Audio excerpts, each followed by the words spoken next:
लेकिन आज ये संख्या काफी कम रही है।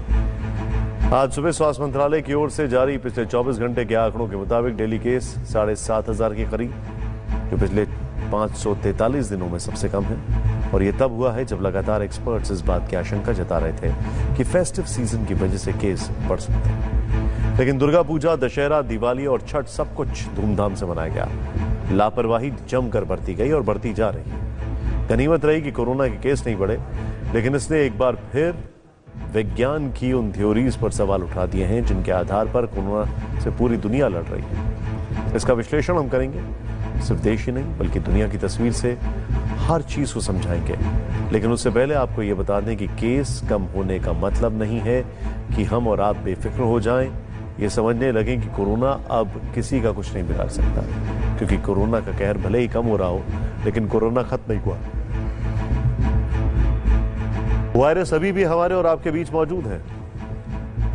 संक्रमण का खतरा लगातार बरकरार, जिसका सबूत जयपुर में एक स्कूल में 11 बच्चों के संक्रमित पाए जाने से सामने आ चुका है। ओडिशा के सुंदरगढ़ में भी एक स्कूल की 15 छात्राएं संक्रमित पाई गई हैं। ओडिशा के ही संबलपुर में MBBS के 22 स्टूडेंट्स कोविड पॉजिटिव पाए गए। मतलब यह कि एक और जहां कोरोना के खिलाफ बाजी जीतने का एहसास हो रहा है, तो दूसरी ओर कोरोना के सिर उठाने की हकीकत भी सामने आ रही है। ऐसा इसलिए क्योंकि फरेबी कोरोना की फितरत को दुनिया अभी तक पूरी तरह नहीं समझ पाई। यही वजह है कि अमेरिका और यूरोप फिर से कोरोना का एपिसेंटर बन चुके हैं। चंद महीने पहले तक जो अमेरिका कोरोना पर काबू पाता दिख रहा था, 9,000 से कम केस हो चुके थे, वहां हालात बेकाबू होने लग गए। कोरोना पर कंट्रोल के भ्रम भी की वजह से पाबंदियों में ज्यादा ढील देनी भारी पड़ी है। अमेरिका जैसा हाल ब्रिटेन का भी है। 3 मई को करीब 1,500 केस मिलने के बाद ऐसा लग रहा था कि ब्रिटेन में कोरोना का अंत होने वाला है। इसके चलते 19 जुलाई आते ही हर पाबंदी हटा ली गई और उसका नतीजा यह कि हर दिन 40 से 45 हजार केस अब सामने आ रहे हैं। कोरोना पर कंट्रोल पाने के भ्रम में फ्रांस की सरकार और लोगों ने भी गलतियां की और अब वहां 5वीं लहर आ चुकी है। ये सब कुछ जानने के बाद सवाल उठ रहा है कि कोरोना का पहला केस सामने आए करीब 2 साल बीत चुके हैं, लेकिन अभी तक वायरस का व्यवहार पहेली क्यों बना हुआ है? क्यों अभी तक कोरोना संक्रमण का पैटर्न ठीक से पता नहीं चल पाया है? 2 साल बीत जाने के बाद भी कोरोना वायरस को लेकर वैज्ञानिकों ने अभी भी ऐसी स्थिति क्यों नहीं है उनकी कि वो ये कह पाए कि इसको पहचान लिया गया। लिहाजा सावधानियों से लेकर वैक्सीनेशन तक कंफ्यूजन ज्यादा है, जिसके कारण दुनिया की स्थिति तेजी से बिगड़ रही है।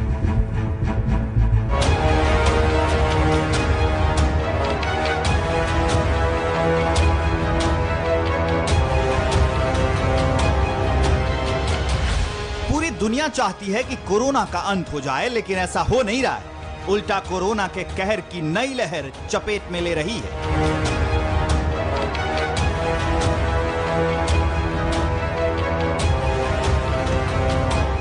ये तस्वीरें ऑस्ट्रिया की हैं, यूरोप के सबसे खूबसूरत शहरों में से एक, जहां कोरोना संक्रमण की नई सुनामी से लॉकडाउन लौट आया है।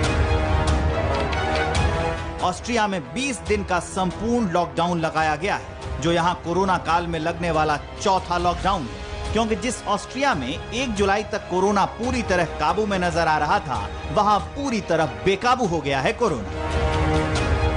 अस्पतालों में फिर बेड कम पड़ने लगे हैं और जिंदगी फिर वेंटिलेटर पर अटक गई है।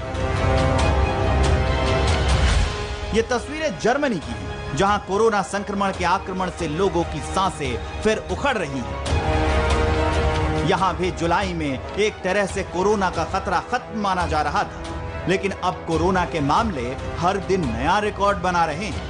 अस्पताल में मरीजों की संख्या तेजी से बढ़ रही है।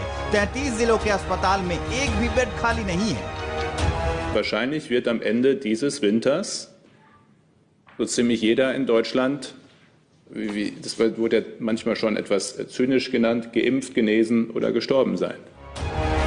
ये वार्निंग बताने के लिए काफी है कि कोरोना कैसे काबू में आने के बाद फिर से आउट ऑफ कंट्रोल हो गया है।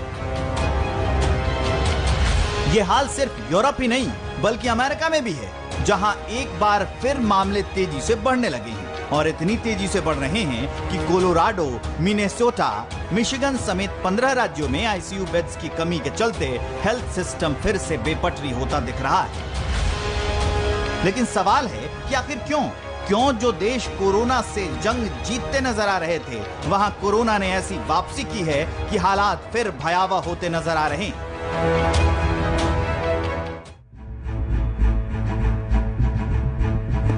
बहरहाल अमेरिका और यूरोप में फिर से कोरोना के हालात हाथ से बाहर निकल चुके हैं, लेकिन इसके लिए एक और जहां लोगों की लापरवाही जिम्मेदार है, तो दूसरी ओर विज्ञान की थ्योरी से कोरोना को लेकर पैदा हुआ कंफ्यूजन भी। जैसा आपको याद होगा कि पिछले साल WHO की ओर से कहा गया था कि एसिम्प्टोमेटिक मरीज से संक्रमण नहीं फैलता, जिस पर दुनिया के बाकी वैज्ञानिकों ने आपत्ति दर्ज कराई। इसके बाद WHO ने अपने दावे से यूटर्न लिया। पिछले साल तक यही कहा जा रहा था कि कोरोना वायरस हवा में नहीं फैलता है, लेकिन इस साल जब पूरी दुनिया में नई नई लहर का कहर दिखा, तो वैज्ञानिकों ने यह माना कि कोरोना एयरबोर्न है। कोरोना काल के शुरुआती दौर में कुछ वैज्ञानिकों की ओर से कहा गया था कि एक बार संक्रमित होने के बाद दोबारा संक्रमण नहीं होगा, लेकिन उसके बाद एक एक करके जब नए स्ट्रेन सामने आए, रिकवर हुए भी संक्रमित होने लगे, तब माना गया कि वायरस में बदलाव की वजह से दोबारा संक्रमण हो सकता है। वैज्ञानिक थ्योरीज में इन्हीं विरोधाभासों के चलते कोरोना से जारी जंग में कंफ्यूजन ज्यादा है। कोरोना महामारी ने दुनिया को कई सबक सिखाए, लोगों को महामारी फैलने पर सोशल डिस्टेंसिंग की जरूरत समझाई, मास्क और हाइजीन को लेकर जागरूक किया है। लेकिन क्या आप जानते हैं कि मधुमक्खियों को सोशल डिस्टेंसिंग का ज्ञान सदियों से यूनिवर्सिटी कॉलेज लंदन और ससारी यूनिवर्सिटीज इटली ने मिलकर मधुमक्खियों के व्यवहार पर एक शोध किया। शोध के लिए 12 मधुमक्खियों को संक्रमित करके छोड़ दिया गया और उनके छत्ते पर लौटने के बाद हर हरकत पर नजर रखी गई। ध्यान से देखने पर पाया गया कि छत्ते के संक्रमित होने की जानकारी तत्काल फैल गई, उनके बीच सोशल डिस्टेंसिंग शुरू हो गई। आमतौर पर किसी भी छत्ते में किनारे से वायरस का संक्रमण शुरू होता है, लिहाजा मधुमक्खियों में बीच में इकट्ठा होने लगी, और वो भी प्रॉपर सोशल डिस्टेंसिंग के साथ। आश्चर्यजनक बात यह भी है कि सोशल डिस्टेंसिंग के जरिए मधुमक्खियों ने वायरस के संक्रमण को बहुत हद तक कंट्रोल कर लिया।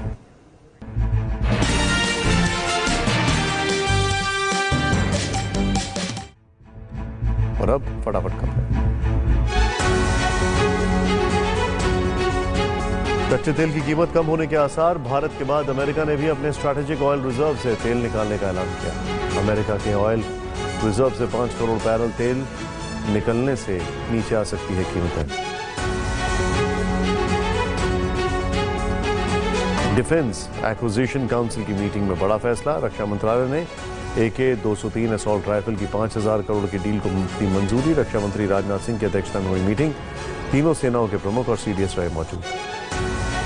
जेवर में 25 नवंबर को नोएडा इंटरनेशनल एयरपोर्ट का शिलान्यास करेंगे प्रधानमंत्री मोदी। यूपी के मुख्यमंत्री योगी आदित्यनाथ ने लिया तैयारियों का जायजा।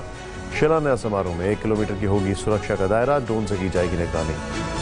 फंगस के नए स्ट्रेन ने देश में दी दस्तक, दिल्ली के एम्स में 2 मरीजों की मौत के बाद हुई ऐसे पहले मामले की पुष्टि। खांसी, बुखार और सांस लेने में दिक्कत